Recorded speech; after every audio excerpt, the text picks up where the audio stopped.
കൃഷ്ണ കൃഷ്ണ ഹരേ ഹരേ ഹരേ രാമ രാമ രാമ ഹരേ ഹരേ ഹരേ കൃഷ്ണ കൃഷ്ണ കൃഷ്ണ ഹരേ ഹരേ ഹരേ രാമ രാമ രാമ ഹരേ ഹരേ ഹരേ കൃഷ്ണ കൃഷ്ണ കൃഷ്ണ ഹരേ ഹരേ ഹരേ രാമ രാമ രാമ ഹരേ ഹരേ ഹരേ കൃഷ്ണ കൃഷ്ണ കൃഷ്ണ ഹരേ ഹരേ ഹരേ രാമ രാമ രാമ ഹരേ ഹരേ ഹരേ കൃഷ്ണ കൃഷ്ണ കൃഷ്ണ ഹരേ ഹരേ ഹരേ രാമ രാമ രാമ ഹരേ ഹരേ ഹരേ കൃഷ്ണ കൃഷ്ണ കൃഷ്ണ ഹരേ ഹരേ ഹരേ രാമ രാമ രാമ ഹരേ ഹരേ ഹരേ കൃഷ്ണ കൃഷ്ണ കൃഷ്ണ ഹരേ ഹരേ ഹരേ രാമ രാമ രാമ ഹരേ ഹരേ ഹരേ കൃഷ്ണ കൃഷ്ണ കൃഷ്ണ ഹരേ ഹരേ ഹരേ രാമ രാമ രാമ ഹരേ ഹരേ ഹരേ കൃഷ്ണ കൃഷ്ണ കൃഷ്ണ ഹരേ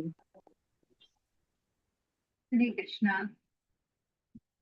ഹരേ കൃഷ്ണ കേൾക്കാം. ഹരേ കൃഷ്ണ മാതാജി പ്രണാമം മാതാജി. പ്രണാമം മാതാജി. പ്രണാമം മാതാജി. പ്രണാമം മാതാജി. മാതാജി. ഓം അജ്ഞാനതിമിരാന്തസ്യ നാനാഞ്ജനാശലാകയാ ചക്ഷുരുന്മീലിതം യേന തസ്മൈ ശ്രീഗുരവേ നമഃ.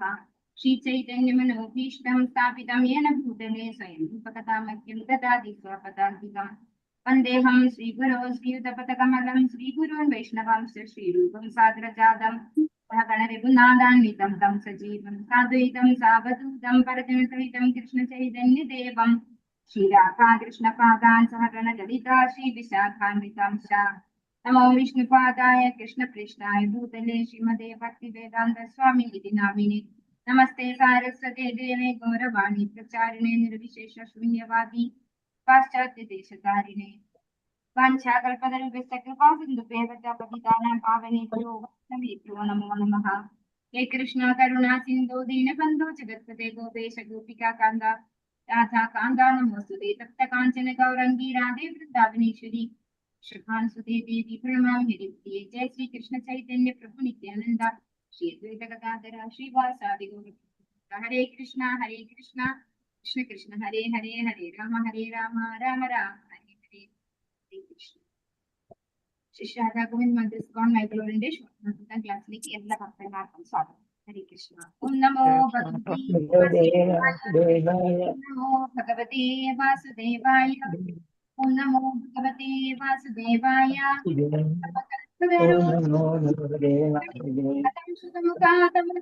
സംയുതം ഭാഗവതം രസമാലയം നാരായണം നമസ്കൃത്യ നരം ചൈവ നരോത്തമം ദേവീം സരസ്വതീം വ്യാസം തതോ ജയമുദീരയേത്. നഷ്ടപ്രായേഷു ഭദ്രേഷു നിത്യം ഭാഗവത സേവയാ ഭഗവതി ഉത്തമ ശ്ലോകേ ഭക്തിർഭവതി നൈഷ്ഠികം. കൃഷ്ണായ വാസുദേവായ ദേവകീനന്ദനായ ച നന്ദകുമാരായ ഗോവിന്ദായ നമോ നമഃ. ഹരേ കൃഷ്ണ. മദേകബന്ധോ മത്സംഗീൻ മദ്ഗുരോ മന്മഹാദന അനിഷ്ടാരക മദ്ഭാഗ്യ മദാനന്ദ നമോസ്തേ. ഗ്രന്ഥ ശ്രീമദ് ഭാഗവതം ശ്രീ പ്രഭുപാദ് കി ജയ്. ശ്രീമദ് ഭാഗവതം സ്കന്ധം 1 അധ്യായം 16. പരീക്ഷിത് മഹാരാജാവ് കലിയുഗത്തെ ഇങ്ങനെ സ്വീകരിച്ചു. ശ്ലോകം 4. ഓം നമോ ഭഗവതേ വാസുദേവായ. നിജഗ്രാഹൗജസാ വീരഃ കലിം ദിഗ്വിജയേ ക്വചിത് നൃപലിംഗധരം ശൂദ്രം ഗന്ധം ഗോമിഥുനം പദാ. ഹരേ കൃഷ്ണ. എല്ലാവർക്കും ചൊല്ലാം. ഓം നമോ ഭഗവതേ വാസുദേവായ. ഓം നമോ ഭഗവതേ വാസുദേവായ. ഗ്രാഹൗജസാ വീരഃ കലിം ദിഗ്വിജയേ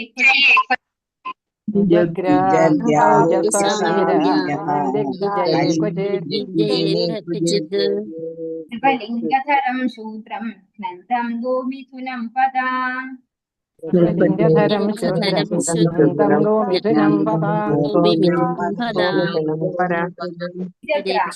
പര്യാപ്തമാം വിധം ശിക്ഷിച്ചു. ഓജസ പരാക്രമത്താൽ. വീരഹ ധീരനായകൻ. കലിം യുഗപുരുഷനായ കലിയെ. ദിഗ്വിജയെ ലോകം കീഴടക്കാനായി സഞ്ചരിച്ച അദ്ദേഹത്തിന്റെ മാർഗമധ്യേ.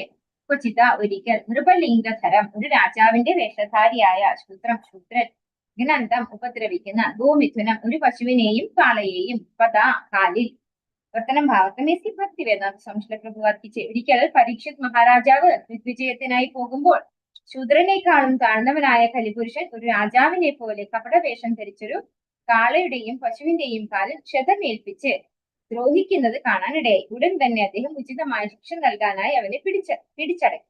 അപ്പോൾ നമ്മൾ ഈ അധ്യായത്തിൽ എങ്ങനെയാണ് പരീക്ഷിത് മഹാരാജാവ് കലിയെ സ്വീകരിച്ചത് എന്നാണ്. ആ തുടക്കത്തില് നമ്മൾ എന്ത് പഠിച്ചു? പരീക്ഷിത് മഹാരാജാവ് വിവാഹം കഴിച്ചിട്ടുള്ളത് അമ്മാമന്റെ മകളെ ആയിരുന്നു. അദ്ദേഹത്തിന് 4 പുത്രന്മാരിൽ ഒരാളാണ് ആര്?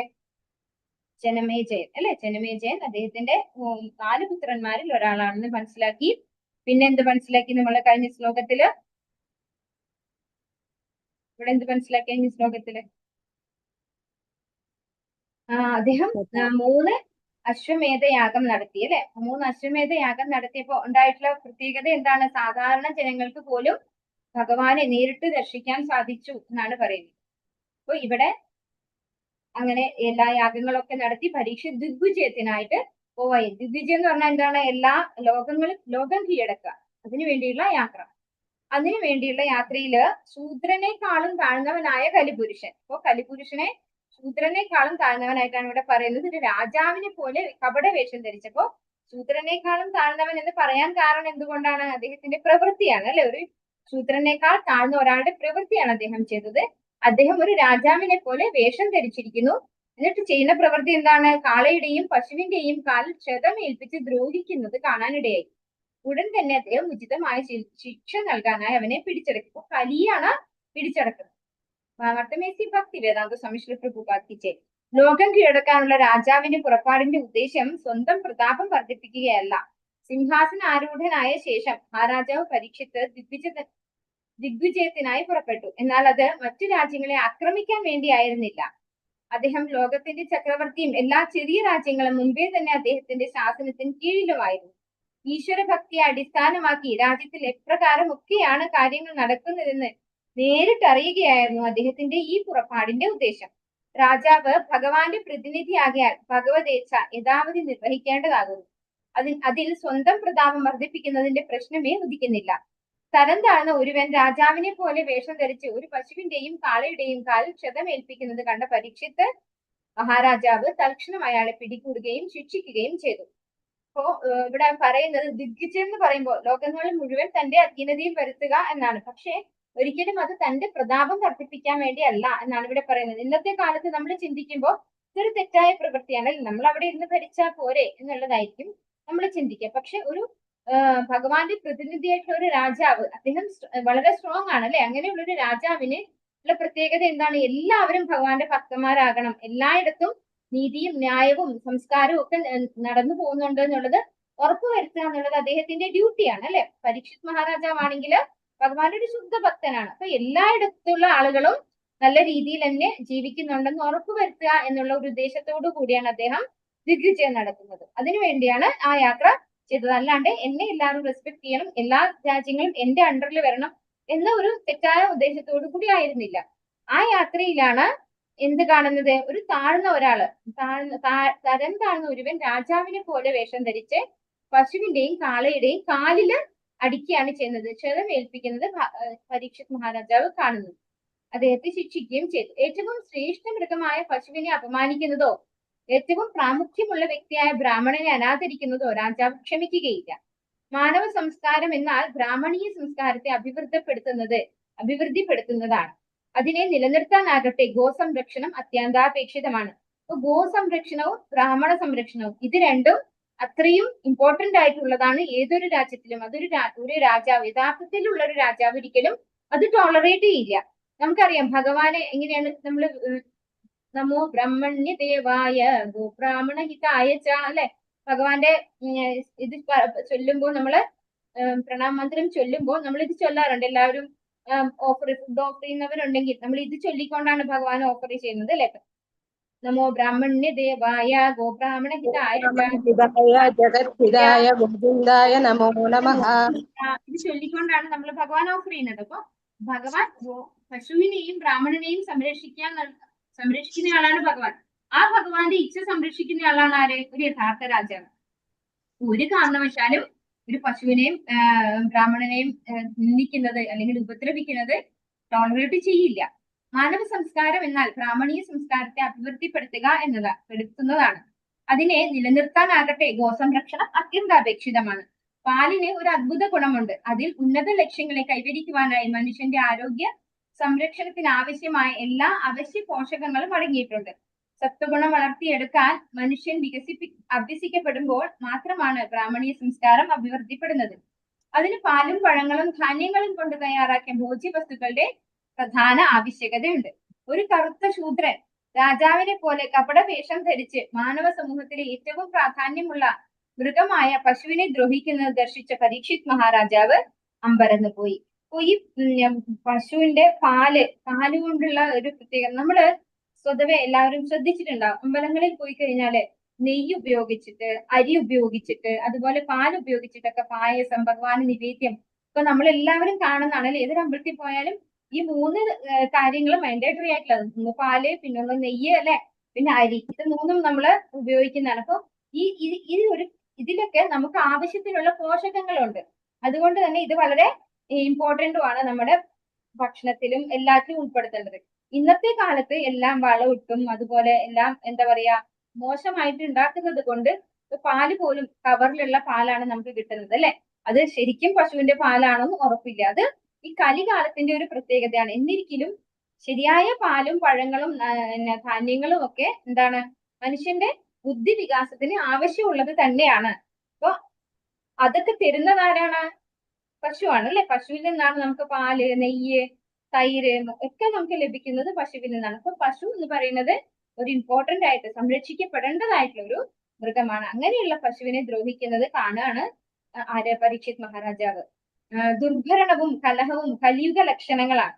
ജീവിതത്തിൽ ഉന്നത ലക്ഷ്യമില്ലാതെ തരം താഴ്ന്ന മനുഷ്യരുടെ ഗുണഗണങ്ങളോട് കൂടിയ അയോഗ്യരായ വ്യക്തികൾ രാജ്യഭരണ കാര്യങ്ങളുടെ പ്രധാന സൂത്രധാരത്വം വഹിക്കുന്നതാണ് എല്ലാ ദുർഭരണത്തിന്റെയും കലഹത്തിന്റെയും മൂലകാരണം. രാജാവിന്റെ പദവിയിലിരിക്കുന്ന അത്തരം മനുഷ്യർ നിശ്ചയമായും ആദ്യം ഗോക്കളെയും ബ്രാഹ്മണീയ സംസ്കാരത്തെയും ഹിംസിക്കുക തന്നെ ചെയ്യും. അങ്ങനെ അവർ മുഴുവൻ സമൂഹത്തെയും നരകത്തിലേക്ക് തള്ളുന്നു. ലോകത്തിലെ സർവ്വകലഹങ്ങളുടെയും മൂല കാരണം എന്തെന്ന് ഗ്രഹിക്കുവാൻ പരിശീലനം സിദ്ധിച്ച പരീക്ഷിത് മഹാരാജാവിന് കഴിഞ്ഞു. ആകയാൽ അദ്ദേഹം തുടക്കത്തിൽ തന്നെ അതിനെ വിരാമം ഇടാൻ ആഗ്രഹിച്ചു. അപ്പോ ഇവിടെ നമ്മൾ മനസ്സിലാക്കേണ്ടത് ഒരു ശൂദ്രനേക്കാൾ തരം താണ വ്യക്തിയാണ് രാജാവിനെ പോലെ വേഷം ധരിച്ചിട്ട് 2 പശുക്കളെ അല്ലെ, ഒരു പശുവിനെയും ഒരു കാളയെയും ഗോമിഥുനങ്ങൾ എന്നാണ് അവിടെ പറഞ്ഞിരിക്കുന്നത് അല്ലെ, ഉപദ്രവിക്കുന്നത്, കാലിൽ ഉപദ്രവിക്കുന്നത്. അപ്പൊ ശരിക്കും പറഞ്ഞ ഒരു രാജാവ് ചെയ്യേണ്ടത് എന്താണ്? സംരക്ഷണമാണ് അല്ലെ. ഒരു പശുവിന് സംരക്ഷണമാണ് കൊടുക്കേണ്ടത്. അതിനെ ഉപദ്രവിക്കുന്ന ആൾ ഒരിക്കലും ആരല്ല? രാജാവല്ല. അതുകൊണ്ട് തന്നെ അത് കപടവേഷമാണ് എന്ന് നമുക്ക് മനസ്സിലാക്കി തരാണ്. അപ്പൊ ഇന്നത്തെ കാലത്ത് ഭരണകർത്താക്കൾ ഇങ്ങനെയാണ് ചെയ്യുന്നത്. അതായത് അവരൊരിക്കലും പശുവിനെ സംരക്ഷിക്കുന്നില്ല. അവരെ ഇങ്ങനെയുള്ള രാജാക്കന്മാരാണെന്ന് പറയുന്നു, കപടവേഷധാരികളാണ്. അവരെന്തേ ചെയ്യുള്ളൂ? അവർക്ക് ദുർഭരണം മാത്രമേ ചെയ്യാൻ സാധിക്കുള്ളൂ. ഒരിക്കലും ഒരു സദ്ഭരണം ഉണ്ടാക്കാൻ സാധിക്കില്ല. ഒരു യഥാർത്ഥത്തിൽ ഒരു രാജാവ് ആദ്യം തന്നെ ചെയ്യേണ്ടത് അവിടെയുള്ള ഗോക്കളെയും അതുപോലെ ബ്രാഹ്മണ സംസ്കാരവും സംരക്ഷിക്കുകയാണ് വേണ്ടത്. അപ്പോ ഇതിനെ തുടക്കത്തിൽ തന്നെ നിർത്തിക്കാൻ ആര് തീരുമാനിച്ചു? പരീക്ഷിത് മഹാരാജാവ് തീരുമാനിച്ചു. നമോ ഭഗവതേ വാസുദേവായ. ശൗനക ഉവാച തസ്യ ഹേതോർനിജഗ്രാഹ തദിം ദിഗ്വിജയേ നൃപഃ തദേവ ഛിന്നദൃക്ശൂദ്രകോ അസൗ കാമ്യത് യത്പദാഹനത് തദ്ഗത്യതാം മഹാഭാഗ യതി കൃഷ്ണ കഥാശ്രയം. ഹരേ കൃഷ്ണ. എല്ലാവർക്കും ചൊല്ലാം. നമോ ഭഗവതേ വാസുദേവായ. ഓം നമോ ഭഗവതേ വാസുദേവായ. ശൗനക ഉവാച തസ്യ ഹേതോർനിജഗ്രാഹ തദിം ദിഗ്വിജയേ നൃപഃ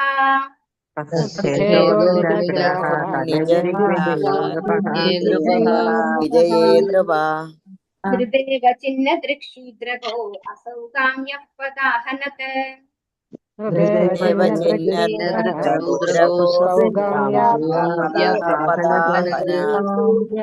തദ്ഗത്യതാം മഹാഭാഗ യതി കൃഷ്ണ കഥാശ്രയം.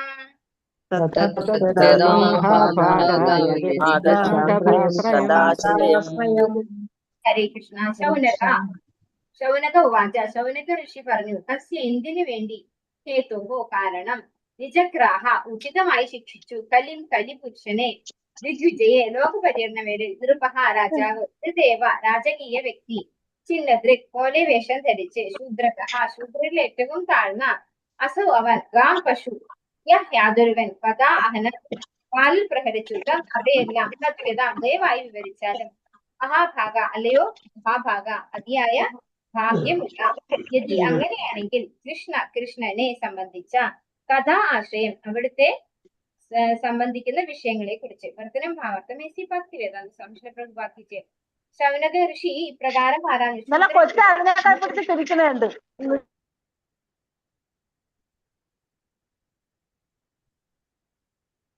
ശൂദ്രനേക്കാൾ താഴ്ന്നവനും രാജാവിനെ പോലെ കപടവേഷം ധരിച്ചവനും പശുവിനെ കാലിൽ പ്രഹരിച്ചവനുമായ അവനെ എന്തുകൊണ്ട് മഹാരാജാവ് പരീക്ഷിച്ച് ശിക്ഷിക്കുക മാത്രം ചെയ്തത്?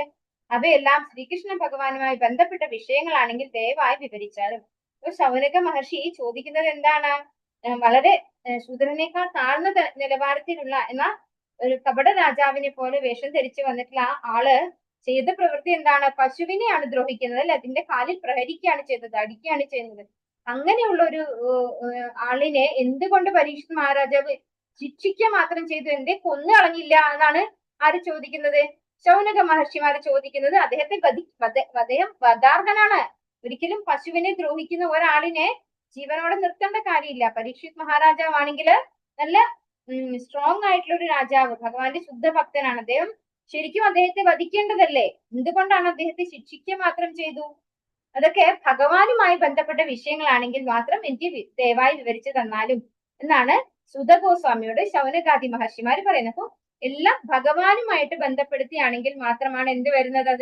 അതിനൊരു വാല്യൂ ഉണ്ടാകുന്നത് അല്ലെ, അല്ലെങ്കിൽ എന്തില്ല, അതിന് ഒരു വാല്യൂ ഇല്ല, അത് വെറും ഒരു കഥ മാത്രമായി വരുള്ളൂ. അപ്പൊ ഭഗവാനുമായി ബന്ധപ്പെടുത്തിയതാണെങ്കിൽ അങ്ങനെയുള്ള കാര്യങ്ങളൊക്കെ വിവരിച്ചു തന്നാലും എന്ന് സുത ഗോസ്വാമിയോട് ശൗനക മഹർഷിമാര് പറയാണ്. ഭാവാർത്ഥമേസി ഭക്തി വേദാന്ത സംശയ പ്രഭാത്തിച്ച് ധർമ്മശീലനായ പരീക്ഷിത് മഹാരാജാവ് അപരാധി വധിക്കാതെ ശിക്ഷിക്കുക മാത്രമേ ചെയ്തുള്ളൂ എന്ന് ശ്രവിച്ച് ശൗനകാദി ഋഷികൾ അമ്പരന്ന് പോയി. രാജാവിനെ പോലെ കപടവേഷം ധരിച്ച് പ്രജകളെ വഞ്ചിക്കുകയും അതേസമയം ഏറ്റവും പവിത്ര മൃഗമായ പശുവിനെ ദ്രോഹിക്കാൻ ധൈര്യം കാണിക്കുകയും ചെയ്ത ഒരു അപരാധിയെ പരീക്ഷിത് മഹാരാജാവിനെ പോലെ ധർമ്മിഷ്ഠനായ രാജാവ് ഉടൻ തന്നെ വധിക്കേണ്ടതായിരുന്നു എന്ന് ഇത് നിർദ്ദേശിക്കുന്നു. അങ്ങനെ ഇരിക്കെ കലിയുഗത്തിലെ വരുംകാല ദിനങ്ങളിൽ ശൂദ്രരിൽ വെച്ച് ഏറ്റവും താഴ്ന്നവർ രാജ്യത്തിന്റെ ഭരണാധിപന്മാരായി തിരഞ്ഞെടുക്കപ്പെടുമെന്നും ഗോക്കളെ വധിക്കാനായി സംഘടിതമായ കശാപ്പുശാലകൾ തുറക്കുമെന്നും അന്നത്തെ ഋഷിമാർക്ക് സങ്കല്പിക്കാൻ പോലും കഴിയുമായിരുന്നില്ല. വഞ്ചകനും ഗോക്കളെ നിന്ദിക്കുന്നവനുമായ ഒരു ശൂദ്രകനെ കുറിച്ച് ശ്രവിക്കുന്നതിൽ ഋഷിശ്രേഷ്ഠർക്ക് യാതൊരു താല്പര്യവും ഉണ്ടായിരുന്നില്ല. എങ്കിലും ഈ സംഭവത്തിന് ശ്രീകൃഷ്ണ ഭഗവാനുമായി എന്തെങ്കിലും ബന്ധമുണ്ടോ എന്ന് അറിയുവാനായി അവർ അതിനെക്കുറിച്ച് കേൾക്കാൻ ആഗ്രഹിച്ചു. ശ്രീകൃഷ്ണ ഭഗവാനെ സംബന്ധിക്കുന്ന വിഷയങ്ങളിൽ മാത്രമായിരുന്നു അവർക്ക് താല്പര്യം. കാരണം കൃഷ്ണകഥയുമായി ഇണങ്ങിച്ചേർന്ന എന്തും ശ്രവണ മൂല്യമുള്ളതാകുന്നു. സാമൂഹ്യ വിജ്ഞാനം, രാഷ്ട്രീയം, സാമ്പത്തിക ശാസ്ത്രം, സാംസ്കാരിക വിഷയങ്ങൾ തുടങ്ങി നിരവധി വിഷയങ്ങൾ ഭാഗവതത്തിലുണ്ട്. എന്നാൽ അവയെല്ലാം തന്നെ ശ്രീകൃഷ്ണ ഭഗവാനുമായി ബന്ധപ്പെട്ടവയാണ്. ആകയാൽ അവയെല്ലാം ശ്രവണ മൂല്യമുള്ളവയാകും. പക്ഷഭേദമില്ലാതെ എല്ലാ കാര്യങ്ങളെയും അവ എന്തു തന്നെയായാലും പവിത്രമാക്കുന്ന ഘടകമാണ് ശ്രീകൃഷ്ണ ഭഗവാൻ. ഐക്യ ലോകത്തിൽ എല്ലാം ഭൗതിക പ്രകൃതിയുടെ ത്രിഗുണങ്ങളുടെ ഉത്പന്നങ്ങളാകയാൽ സർവ്വതും അപവിത്രമാണ്. എന്നാലും അവയെ പവിത്രമാക്കുന്ന ഘടകം കൃഷ്ണനാകും. അപ്പോ ഇവിടെ ശേഷില പ്രഭുപാദർ നമുക്ക് പറഞ്ഞു തരികയാണ്. ശൗനകാദി മഹർഷിമാര് സുത ഗോസ്വാമിയോട് പറയാണ്, ശരിക്കും പരീക്ഷിത് മഹാരാജാവ് ഒരു ധർമ്മിഷ്ഠനായ രാജാവാണ്. അദ്ദേഹം എന്തുകൊണ്ട് ഇത്രയും ഒരു നികൃഷ്ടമായ പ്രവൃത്തി ചെയ്ത പശുവിനെ, അതായത് ഗോമാതാവാണ് അല്ലെ, അമ്മയുടെ സ്ഥാനമാണ് പശുവിന് കൊടുക്കേണ്ടത്. നമ്മൾ നേരത്തെയുള്ള ഒരു ശ്ലോകത്തില് 7 മാതാക്കളെ കുറിച്ച് പഠിച്ചിട്ടുണ്ട് അല്ലെ. അതിൽ ഒരു മാതാവാണ് ആര്? ഗോമാതാവ് അല്ലെ. പശു എന്ന് പറയുന്നത് നമ്മുടെ മാതാവായിട്ടാണ് കണക്കാക്കുന്നത്. ആ പശുവിനെ ദ്രോഹിക്കുന്ന ഒരാളിനെ വധാർഹനാണ് അദ്ദേഹം. അത് എന്തുകൊണ്ട് ഇത്രയും ധർമ്മിഷ്ഠനായ രാജാവ് ആ വ്യക്തിയെ വധിച്ചില്ല എന്നാണ് ചോദിക്കുന്നത്. മാത്രമല്ല ഇവിടെ എടുത്തു പറയാണ്, ഭഗവാനെ സംബന്ധിക്കുന്നതാണെങ്കിൽ മാത്രം അത് ഞങ്ങൾക്ക് വിവരിച്ചു തരൂ. കാരണം എന്തുകൊണ്ടാണ്? ഇന്നത്തെ ന്യൂസ് പേപ്പർ എടുത്ത് തുറന്നു നോക്കിയാല് നമുക്ക് ഇതുപോലത്തെ ഒട്ടനവധി വാർത്തകൾ കാണാം അല്ലെ. ഒരുപാട് വാർത്തകൾ കാണാം. ആരെയൊക്കെയോ ദ്രോഹിക്കുന്നു, കൊല്ലുന്നു അല്ലെ, ആത്മഹത്യ ചെയ്യുന്നു, ഇങ്ങനെയുള്ള വാർത്തകളാണ് നമുക്ക് എല്ലായിടത്തും കാണാൻ പറ്റുക. പക്ഷെ ഇതൊന്നും ഭഗവാനുമായി ബന്ധപ്പെടുത്തിയിട്ടുള്ളതല്ല എങ്കിൽ എന്താണത്? അത് വെറുതെ വേസ്റ്റ് ന്യൂസ് മാത്രമാണ്. ആവശ്യമില്ല. ആ വാർത്ത വായിച്ചിട്ട് നമുക്ക് ഒരു ആവശ്യമില്ല. ഇവിടെ ധർമ്മിഷ്ഠനായ പരീക്ഷിത് മഹാരാജാവ് പശുവിനെ ആക്രമിക്കുന്ന ഒരു കലിപുരുഷനെ ശിക്ഷിക്കുക മാത്രം ചെയ്തു എന്ന് പറഞ്ഞപ്പോ ആ ഒരു സംഭവം ഭഗവാനുമായി ബന്ധപ്പെട്ടതാണെങ്കിൽ എക്സ്പ്ലെയിൻ ചെയ്ത് തരണം എന്നാണ് പറയുന്നത്. അപ്പൊ ഭഗവാനുമായി ബന്ധപ്പെട്ടത് എന്തായാലും അതെന്താണ്, അത് പരമപവിത്രമാണ് അല്ലെ. ഭഗവാൻ പരമം പവിത്രമാണെന്ന് പറയുന്നു. അതുകൊണ്ട് ഭഗവാനുമായി ബന്ധപ്പെടുത്തി ഏതൊന്നും എന്താണ്, പവിത്രമാണ്. അതാണ് ഇവിടെ പറഞ്ഞു തരുന്ന കാര്യം. അഥവാസ്യ പദാംഭോജം അകരന്തലിഹാം സദാം ഇമന്യൈരസദാലാപൈഃ ആയുഷോ യത സത്വ്യയഃ. ഹരേ കൃഷ്ണ. എല്ലാവർക്കും ചൊല്ലാം. ഓം നമോ വാസുദേവായ. ഓം നമോ ഭഗവതേ വാസുദേവായ. അഥവാസ്യ പദാംഭോജം അകരന്തലിഹാം സദാം പദാംഭോജം മകരന്തലിഹാം സദാം ഇമന്യൈരസദാലാപൈഃ ആയുഷോസ്യത സദ്യയഃ.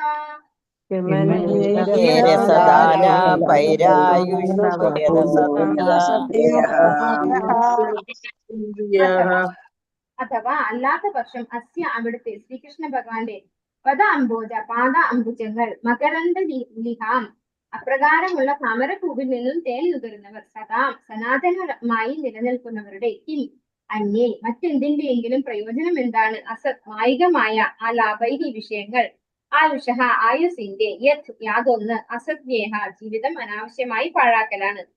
വിവർത്തനം ഭാവർത്ഥം ഇസി ഭക്തി വേദാന്ത സ്വാമി ശ്രീ പ്രഭുപാദിക്ക്. അഥവാ ഭഗവാന്റെ പാതാരവിന്ദങ്ങളിൽ നിന്നും ലഭ്യമാകുന്ന മകരന്തം നുകർന്ന് പരിചിതമായ ഭഗവത് ഭക്തരെ സംബന്ധിക്കുന്ന വിഷയങ്ങൾ ദയവായി വർണ്ണിച്ചാലും ഒരുവന്റെ അമൂല്യമായ ജീവിതം വെറുതെ പാഴാക്കി കളയുന്ന വിഷയങ്ങളാൽ എന്താണ് പ്രയോജനം? അപ്പൊ വീണ്ടും അതിന്റെ കണ്ടിന്യൂഷൻ തന്നെയാണ് ഈ ശ്ലോകം വന്നിട്ടുള്ളത്. ഇവിടെ എന്താണ് പറയുന്നത്? ശൗനകാദി മഹർഷിമാര് സൂതഗോസ്വാമിയോടാണ് ചോദിക്കുന്നത്. എന്താ പറയുന്നത്? ഭഗവാന്റെ പാതാരവിന്ദങ്ങളിലും ലഭ്യമാകുന്ന മകരന്തം നുകർന്ന് പരിചിതരായ ഭഗവാന്റെ ഭക്തന്മാരെ സംബന്ധിക്കുന്ന വിഷയങ്ങൾ ദയവായി വർണ്ണിച്ചാലും. പരീക്ഷിത് മഹാരാജാവാരാണ്? ഈ പറഞ്ഞ ഒരു ഭഗവത് ഭക്തനാണ് അല്ലെ. ഭഗവാന്റെ പാതാരവിന്ദങ്ങളിൽ നിന്നും ലഭ്യമാകുന്ന മകരന്തം നുകർന്ന ഒരു ഭഗവത് ഭക്തനാണ് ആരെ? പരീക്ഷിത് മഹാരാജാവ്. അപ്പൊ അങ്ങനെയുള്ളവരുടെ കഥകൾ, അങ്ങനെയുള്ളവരുടെ വിഷയങ്ങൾ വർണ്ണിച്ചു തന്നാലും ഒരുവന്റെ അമൂല്യമായ ജീവിതം വെറുതെ പാഴാക്കി കളയുന്ന വിഷയങ്ങളാൽ എന്താണ് പ്രയോജനം? ഇപ്പോ വെറുതെ ഏതോ ഒരാള് ഏതോ ഒരു മൃഗത്തെ ആക്രമിച്ചു എന്നുള്ളതല്ല ആർക്ക് കേൾക്കേണ്ടത്? ശൗനകാദി മഹർഷിമാർക്ക് കേൾക്കേണ്ടത് ഭഗവാന്റെ ഒരു ഭക്തൻ ചെയ്ത ആ പ്രവൃത്തി അത് എന്താണ്, അതിനെക്കുറിച്ച്, അത് എന്തുകൊണ്ട് അദ്ദേഹം അത്രമാത്രം ശിക്ഷ കൊടുത്തു, എന്തുകൊണ്ട് അവരെ വധിച്ചില്ല. ഭഗവാന്റെ ഒരു ശുദ്ധ ഭക്തനാണ് പരീക്ഷിത് മഹാരാജാവ്. അങ്ങനെയുള്ള ഭക്തന്റെ കാര്യമാണ് ഇവിടെ എടുത്തു ചോദിക്കുന്നത് ആര്? ശൗനകാദി മഹർഷിമാർ. അപ്പൊ ഭഗവാനെ സംബന്ധിക്കുന്നതല്ല ആ വിഷയമെങ്കിൽ അതെന്താണ്? നമ്മൾ നേരത്തെ വായിച്ചിട്ടുണ്ട് അല്ലെ. വായസം തീർത്ഥം എന്ന് പഠിച്ചിട്ടുണ്ട് അല്ലെ. ഭഗവാനെ സംബന്ധിക്കാത്തതല്ലാത്തതൊക്കെ എന്താണ്? കാക്കകളുടെ വായസ് എന്ന് പറഞ്ഞാൽ കാക്കയാണ് അല്ലെ. കാക്കകളുടെ കുളിസ്ഥലം, കാക്കകളെ വെള്ളത്തില് കുളിക്കുമല്ലോ, അതുപോലെയാണ് അതിനോട് ഉപമിക്കുന്നത്. നമ്മൾ നേരത്തെയുള്ള ശ്ലോകങ്ങളിൽ പഠിച്ചതാണത്. അപ്പൊ അങ്ങനെയുള്ള വിഷയങ്ങളിൽ സമയം പാഴാക്കേണ്ട ആവശ്യമില്ല എന്നാണ് പറയുന്നത്. ഭാവാർത്ഥം ഇസി ഭക്തി വേദാന്ത സ്വാമി ശ്രീ പ്രഭുപാദിക്ക്. ശ്രീകൃഷ്ണ ഭഗവാനും അവിടുത്തെ പരിശുദ്ധ ഭക്തരും അതീന്ദ്ര തലത്തിലുള്ളവരാണ്. ആകയാൽ ഇരു കൂട്ടരെയും സംബന്ധിക്കുന്ന വിഷയങ്ങൾ തുല്യമേന്മയുള്ളവയാകുന്നു. കുരുക്ഷേത്ര യുദ്ധം മുഴുവനും നയതന്ത്രവും രാജ്യതന്ത്രവും കൊണ്ട് നിറഞ്ഞിരിക്കുന്നു. എന്നാൽ അതിലെ പ്രതിപാദ്യ വിഷയങ്ങൾ ശ്രീകൃഷ്ണ ഭഗവാനുമായി ബന്ധപ്പെട്ടവയാകയാൽ ഭഗവത്ഗീത ലോകം മുഴുവൻ ആദരിക്കപ്പെടുന്നു. രാഷ്ട്രീയം, സാമ്പത്തികം, സാമൂഹ്യ വിജ്ഞാനം മുതലായവയെല്ലാം ഉന്മൂലനം ചെയ്യേണ്ട ആവശ്യമില്ല. ഇവയെല്ലാം ലൗകികമായവയാണ്. എന്നാൽ ഭഗവാനുമായി യഥാർത്ഥത്തിൽ ബന്ധപ്പെട്ടിരിക്കുന്ന ഒരു പരിശുദ്ധ ഭക്തനെ ഭഗവാനുമായോ പരിശുദ്ധ ഭഗവത് ഭക്തരുമായോ ഇണങ്ങിച്ചേർക്കുന്ന പക്ഷം ഇത്തരം ലൗകിക കാര്യങ്ങളെല്ലാം അതീന്ദ്രിയമാകുന്നു. അപ്പൊ ഭഗവാനുമായി ബന്ധപ്പെടുത്തി കഴിഞ്ഞാൽ ലൗകികമായ കാര്യങ്ങളാണെങ്കിൽ പോലും അതെന്തായി മാറുന്നു? അതീന്ദ്രിയമായി മാറുന്നു. ഇവിടെ നമ്മൾ കാണുന്നത് ആരെ കുറിച്ചൊക്കെയാണ്? പഞ്ചപാണ്ഡവരെ കുറിച്ച് പഠിക്കുന്നു അല്ലെ. അവരുടെ കുടുംബജീവിതത്തെ കുറിച്ച് പഠിക്കുന്നു, അവരുടെ രാജ്യഭരണം എങ്ങനെയാണെന്ന് പഠിക്കുന്നു, അതുപോലെ അവരെങ്ങനെയാണ് ഭഗവാന്റെ സേവനങ്ങൾ നടത്തുന്നത് അല്ലെ. അവർക്ക് ഭഗവാൻ എന്തൊക്കെ സേവനങ്ങൾ ചെയ്തു കൊടുത്തു. ഇതൊക്കെയാണ് ഈ ഒരു ഇതിൽ വരുന്നത് അല്ലെ. ഒരു മഹാഭാരതത്തിൽ ശരിക്കും കൂടുതലും വരുന്നത് ഇതാണ്. പക്ഷെ അവിടേക്ക് ഭഗവാന്റെ ഒരു പ്രസൻസും ഭഗവാന്റെ ഭക്തന്മാരുടെ പ്രസൻസും ഉണ്ടെങ്കിൽ അതെന്താണ്? അതെല്ലാം അമലമാണ്. അമലം പുരാണം അതുകൊണ്ടാണ് ഭാഗവതം പറയുന്നത് അല്ലെ. എല്ലാം ഭഗവാനെ സംബന്ധിക്കുന്നതും ഭഗവാന്റെ ഭക്തന്മാരെ സംബന്ധിക്കുന്നതുമാണ്. അതുകൊണ്ട് തന്നെ അത് അമലം ആണ്. അതില് മലമായിട്ടുള്ളത് യാതൊന്നും ഇല്ല. ഇതേ കാര്യം നമ്മൾ ഭക്തിരസാമൃത സിന്ധുവിലും പഠിക്കുന്നുണ്ട് ഇല്ലേ. ഫൽഗു വൈരാഗ്യം എന്ന് പറഞ്ഞിട്ട്, അതായത് ഈ ഭൗതികമായിട്ടുള്ള എല്ലാറ്റിനെയും എല്ലാം ഭൗതികമാണെന്ന് പറഞ്ഞ് ത്യജിക്കാനല്ല പറയുന്നത്, അതിനെയൊക്കെ ഭഗവാന്റെ സേവനത്തിൽ ഉൾപ്പെടുത്താനാണ് പറയുന്നത് അല്ലെ.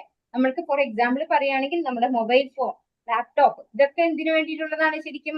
ഇതെല്ലാം രാജസിക് ആയിട്ടുള്ള സാധനങ്ങളാണ് അല്ലെ. നമുക്ക് നമ്മുടെ സുഖഭോഗങ്ങൾ വർദ്ധിപ്പിക്കാൻ വേണ്ടിയിട്ടാണ് നമ്മളിത്, നമ്മുടെ എന്റർടൈൻമെന്റ് വർദ്ധിപ്പിക്കാൻ, നമ്മുടെ സുഖഭോഗങ്ങൾ വർദ്ധിപ്പിക്കാൻ, നമ്മുടെ സാമ്പത്തിക സ്ഥിതി അല്ലെ, നമ്മുടെ ജോലിയൊക്കെ ലഘൂകരിക്കാൻ വേണ്ടി ഉപയോഗിക്കുന്ന ഒരു സാധനമാണിത്. അപ്പൊ ഇത് ശരിക്കും എന്താണ്? മെറ്റീരിയലിസ്റ്റിക് ആയിട്ടുള്ള ഒന്നാണ്.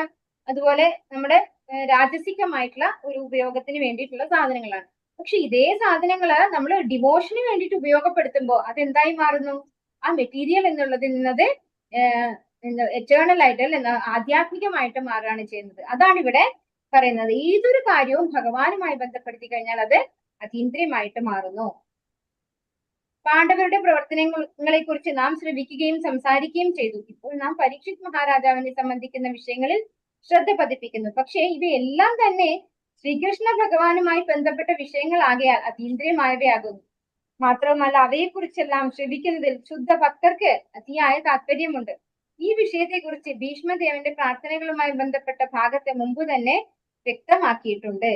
അപ്പോൾ ഭഗവാനെ സംബന്ധിക്കുന്ന വിഷയമാണിത്. എന്തുകൊണ്ടാണ്? ഭഗവാന്റെ ഭക്തന്മാരായതുകൊണ്ട്. നേരത്തെ പാണ്ഡവരെ കുറിച്ചാണ് പറയുന്നതെങ്കിൽ ഇവിടെ വിഷ്ണുരാധൻ ആയിട്ടുള്ള പരീക്ഷിത് മഹാരാജാവിനെ കുറിച്ചാണ് പറയുന്നത്. ഇതൊക്കെ ഭീഷ്മദേവന്റെ പ്രാർത്ഥനയിലും എടുത്തു പറഞ്ഞിട്ടുണ്ട് എന്ന് പറയുന്നു. നമ്മുടെ ജീവിത കാലയളവ് അഥവാ ആയുസ് സുദീർഘമായ ഒന്നല്ല. മാത്രമല്ല എപ്പോഴെല്ലാം ഉപേക്ഷിച്ച് അടുത്ത ഘട്ടത്തിലേക്ക് വിട പറയുവാൻ ഉത്തരവുണ്ടാകുമെന്നതിനെ കുറിച്ച് യാതൊരു നിശ്ചയവുമില്ല. ആകയാൽ ജീവിതത്തിന്റെ ഒരു നിമിഷം പോലും ശ്രീകൃഷ്ണ ഭഗവാനുമായി ബന്ധമില്ലാത്ത വിഷയങ്ങളിൽ പാഴാക്കി കളയാതിരിക്കാൻ ശ്രദ്ധിക്കേണ്ടത് നമ്മുടെ കർത്തവ്യമാകുന്നു. ഏത് വിഷയവും എത്ര തന്നെ ഹൃദ്യമാണെങ്കിലും അവ ശ്രീകൃഷ്ണ ഭഗവാനുമായി ബന്ധപ്പെട്ടതല്ലെങ്കിൽ ശ്രവണയോഗ്യമല്ല. അപ്പൊ എത്ര നല്ല കാര്യമാണെങ്കിലും, എന്ത് നല്ല കാര്യമാണെങ്കിലും അതിനെ ഭഗവാനുമായിട്ട് നമുക്ക് ബന്ധപ്പെടുത്താൻ സാധിക്കുന്നില്ല എങ്കിൽ അത് എന്താണ്? ശ്രവണയോഗ്യമല്ല, അത് കേൾക്കാൻ കൊള്ളാത്തതാണ് എന്നാണ് പറയുന്നത്. ആത്മീയ ലോകം ശ്രീകൃഷ്ണ ഭഗവാന്റെ സനാതന ധാമമായ ഗോലോക വൃന്ദാവനം എന്ന താമരപ്പൂവിന്റെ പുഷ്പദള മണ്ഡലത്തിന്റെ ആകൃതിയിലാണുള്ളത്. ഭഗവാൻ ഏതെങ്കിലും ഒരു ഭൗതിക ഗ്രഹത്തിൽ അവതരിക്കുമ്പോൾ പോലും അവിടുത്തെ സ്വധാമം യഥാരൂപത്തിൽ അവിടെയും ആവിഷ്കരിക്കുന്നു. അപ്രകാരം അദ്ദേഹത്തിന്റെ പാദങ്ങൾ സദാ അതേ താമരപ്പൂവിന്റെ ബൃഹത്തായ പുഷ്പദള മണ്ഡലത്തിൽ സ്ഥിതി ചെയ്യുന്നു. അവിടുത്തെ പാദങ്ങളും താമരപ്പൂവിനെ പോലെ മനോഹരങ്ങളാണ്. ആകയാലാണ് ശ്രീകൃഷ്ണ ഭഗവാന്റെ പാദങ്ങളെ പാദ അരവിന്ദങ്ങൾ എന്ന് വിശേഷിപ്പിക്കുന്നത്. ഭഗവാന്റെ പാദ അരവിന്ദങ്ങൾ എന്ന് പറയാൻ കാരണം എന്തുകൊണ്ടാണ്? അത് താമരപ്പൂവിലാണ്. ഭഗവാൻ ഇരിക്കുന്ന ധാമം ഒക്കെയും ഭഗവാൻ എങ്ങനെ കൊണ്ടുവരുന്നത്? ആ ഗോലോക ധാമത്തിൽ തന്നെ കൊണ്ടുവരുന്ന ഒരു ധാമമാണ്. ഇത് എവിടെയായാലും, ഏത് ഭൗതിക ലോകത്തായാലും ഭഗവാൻ കൊണ്ടുവരാണ്. അതുകൊണ്ട് തന്നെ അത് എന്താണ്? അതീന്ദ്രിയമാണ്. അതിന്റെ ഷേപ്പ് ഇവിടെ പറയുന്നുണ്ട്, താമരപ്പൂവിന്റെ ദളം പോലെയാണ് ഇരിക്കുന്നത്. ജീവാത്മാവ് പ്രകൃത്യാ ശാശ്വതനാണ്. എന്നാൽ ഭൗതിക ശക്തിയുടെ സമ്പർക്കം നിമിത്തം അവൻ ജനിമൃതികളുടെ നീർച്ചുഴിയിൽ അകപ്പെട്ടിരിക്കുന്നു. അത്തരം ഭൗതിക ശക്തിയിൽ നിന്നും സ്വതന്ത്രനായ ജീവാത്മാവ് വിമുക്തനായി സ്വഗേഹമായ ഭഗവത്ധാമത്തിലേക്ക് മടങ്ങിച്ചെല്ലാൻ യോഗ്യനാകുന്നു. ശരീരമാറ്റം കൂടാതെ നിത്യമായി ജീവിക്കുവാൻ ആഗ്രഹിക്കുന്നവർ ശ്രീകൃഷ്ണ ഭഗവാനെയും ഭഗവത് ഭക്തരെയും സംബന്ധിക്കുന്നവയല്ലാത്ത വിഷയങ്ങളിൽ വിലപ്പെട്ട സമയം പാഴാക്കരുത്. നമ്മള് ഭഗവത്ഗീതയിൽ പഠിച്ചിട്ടുണ്ട്, നമ്മളൊക്കെ സനാതനരാണ് അല്ലെ. നമ്മള് ശരിക്കും ഈ ശരീരമല്ല, എല്ലാവരും ഭഗവാന്റെ ശാശ്വത അംശങ്ങളാണ്. മമൈവാംശോ ജീവലോകി ജീവഭൂത സനാതന ഭഗവാൻ പറഞ്ഞിട്ടുള്ളതാണ് അല്ലെ. പക്ഷെ നമ്മൾ എന്തുകൊണ്ടാണ് ഇവിടെ വീണ്ടും വീണ്ടും ജനിച്ച് മരിച്ചുകൊണ്ടിരിക്കുന്നത്? ഭൗതിക പ്രകൃതിയുടെ സമ്പർക്കം നിമിത്തം അവൻ ജനിമൃതികളുടെ നീർച്ചുഴിയിൽ അകപ്പെട്ടിരിക്കുന്നു. ഇതെവിടെയാ ഭഗവത്ഗീതയിൽ പറഞ്ഞിരിക്കുന്നത്? പുരുഷ പ്രകൃതിസ്തോ ഹി ഭൂതേ പ്രകൃതിജാൻ ഗുണാൻ കാരണം ഗുണസങ്കോസ്യ അസത്യോനി ജന്മസു. നമ്മൾ ഈ ഭൗതിക പ്രകൃതിയിൽ വന്ന് ആ ഭൗതിക പ്രകൃതിക്ക് ഇണങ്ങിച്ചേർന്ന് അതിനനുസരിച്ചതായ കർമ്മങ്ങൾ ചെയ്യുന്നത് കൊണ്ടാണ് നമ്മള് ഈ നല്ലതും ചീത്തയുമായ യോനിയിലൂടെ കടന്നു പോയിക്കൊണ്ടേയിരിക്കുന്നത് എന്ന് ഭഗവത്ഗീതയിൽ ഭഗവാൻ പറഞ്ഞു തരുന്നുണ്ട്. അത്തരം ഭൗതിക ശക്തിയിൽ നിന്നും സ്വതന്ത്രനായ ജീവാത്മാവ് വിമുക്തനായി സ്വഗേഹമായ ഭഗവത്ധാമത്തിലേക്ക് മടങ്ങിച്ചെല്ലാൻ യോഗ്യനാകുന്നു. അപ്പോൾ ഇതെങ്ങനെയാണ് സാധിക്കുന്നത്? ഈ ജനിമൃതികളുടെ ഈ ഭൗതിക ശക്തിയിൽ നിന്ന് എങ്ങനെയാണ് ഒരു ജീവാത്മാവ് സ്വതന്ത്രനാകുന്നത്? അതും ഭഗവത്ഗീതയിൽ പറഞ്ഞിട്ടുണ്ട് 15-ാമത്തെ അധ്യായത്തിൽ. എങ്ങനെയാണ്? അസംഗശസ്ത്രേണ ദൃഢേന ചിത്വ അല്ലെ. അശ്വത്ഥം പോലെ വളർന്നിരിക്കുകയാണ്, അതായത് പടർന്ന് പന്തലിച്ചിരിക്കുകയാണ് നമ്മുടെ കർമ്മങ്ങളും എന്താ പറയാ ആഗ്രഹങ്ങളും ഒക്കെ ആയിട്ട് നമ്മള് ഈ ഭൗതിക ലോകത്തെ ജീവിതം നമ്മളങ്ങനെ പടർത്തി പന്തലിപ്പിച്ച് കൊണ്ടുപോയിരിക്കുകയാണ്. അതിനെ നമ്മൾ എന്ത് വെച്ചിട്ട് വേണം വെട്ടിമാറ്റാനായിട്ട്? അസംഗശസ്ത്രേണ അല്ലെ, വിരക്തിയാകുന്ന ആയുധം വെച്ച് മുറിച്ചു മാറ്റണം. അപ്പോഴാണ് എന്താ സംഭവിക്കുന്നത്? ഒരു ജീവാത്മാവ് സ്വതന്ത്രനായി മുക്തനായിട്ട് ഭഗവാന്റെ ധാമത്തിലേക്ക് പോകാൻ യോഗ്യനായിട്ട് മാറുന്നത്. ശരീരമാറ്റം കൂടാതെ നിത്യമായി ജീവിക്കുവാൻ ആഗ്രഹിക്കുന്നവർ ശ്രീകൃഷ്ണൻ ഭഗവാനെയും ഭഗവത് ഭക്തരെയും സംബന്ധിക്കുന്നവയല്ലാത്ത വിഷയങ്ങളിൽ വിലപ്പെട്ട സമയം പാഴാക്കരുത്. അപ്പൊ നമ്മൾ തിരിച്ചു ഭഗവത്ധാമത്തിലേക്ക് പോകണം എന്ന് ആഗ്രഹിക്കുന്നുവെങ്കിൽ നമ്മൾ എന്ത് ചെയ്യണം? ഭഗവാനെ സംബന്ധിക്കുന്നത് മാത്രം കേൾക്കാൻ നമ്മുടെ കാതിനെ ഉപയോഗപ്പെടുത്തുക, ഭഗവാനെ സംബന്ധിക്കുന്നത് മാത്രം സംസാരിക്കാൻ നമ്മുടെ നാവിനെ ഉപയോഗപ്പെടുത്തുക, അല്ലെ? ഭഗവാനെ സംബന്ധിക്കുന്നത് മാത്രം കാണാൻ കണ്ണുകളെ ഉപയോഗപ്പെടുത്തുക, ഭഗവാന്റെ പാതാരവിന്ദങ്ങളിലെ പൂക്കൾ മണക്കാനായിട്ട് മൂക്കിനെ ഉപയോഗപ്പെടുത്തുക, അല്ലെ? ഭഗവാന്റെ ഭക്തന്മാരെ സേവിക്കാനായിട്ട് നമ്മുടെ കൈകളും ഉപയോഗിക്കുക. അപ്പൊ നമ്മൾ എല്ലാ ഇന്ദ്രിയങ്ങൾ കൊണ്ടും ഭഗവാനെ സേവിക്കുക, ഭഗവാന്റെ ഭക്തന്മാരെ സേവിക്കുക. അത് മാത്രമേ നമുക്ക് നിവൃത്തിയുള്ളൂ. അല്ലാതെ ഈ ഭൗതികമായ സംബന്ധിക്കുന്നതായ റീൽസ്, അതുപോലെ യൂട്യൂബ് വീഡിയോസ്, ഇതൊന്നും കണ്ടിട്ട് സമയം പാഴാക്കിയിട്ട് കാര്യമില്ല, അല്ലെ? അത് വെറും സമയം പാഴാക്കൽ മാത്രമാണെന്ന് പറഞ്ഞു തരുന്നുണ്ട്. ഹരേ കൃഷ്ണ. വാഞ്ചാകൽപതരൂപശ്ച കൃപാ സിന്ധുഭ്യശ്ച പതിതാനാം പാവനേഭ്യോ വൈഷ്ണവേഭ്യോ നമോ നമഃ. അനന്തകോടി വൈഷ്ണവൃന്ദി की जय, श्री प्रभुपाद की जय, महाराज की जय, निताय गौर प्रेमानंदे, हरि हरि बोल. हरे कृष्णा. सर्वं श्री कृष्ण. हरे कृष्ण. പ്രണാമം മാതാജി. ഹരേ കൃഷ്ണ. പ്രണാമം മാതാജി. कृष्णा.